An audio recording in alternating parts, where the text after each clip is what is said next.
বন্ধুরা, চলে এলাম চায়না রান্নাঘরে। আজকে আমি বানাবো লাউ সেদ্ধ ডাল। শাক যদি অল্প থাকে তাহলে শাক দিয়ে এইভাবে রেসিপিটা করবে। আমি এখানে নিয়ে নিয়েছি শাক, এখানে মসুর ডাল নিয়ে নিয়েছি, টমেটো কুচি, কাঁচা লঙ্কা কুচি, আলু।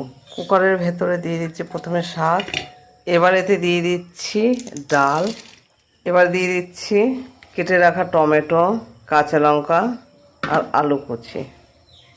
এবার এতে দিয়ে দিচ্ছি আমি হলুদ গুঁড়ো হাফ চামচ, স্বাদ মতো লবণ, আর দিয়ে দিচ্ছি জল পরিমাণ মতো, দিয়ে আমি এবার সিদ্ধ করে নেব।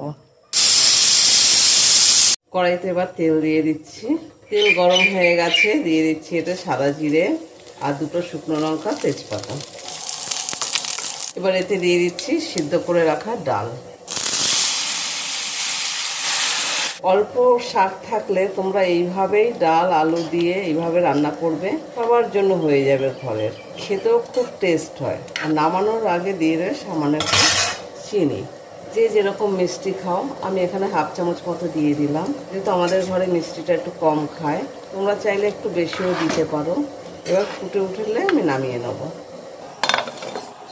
ডাল ফুটে গেছে, আমি এবার নামিয়ে নেব।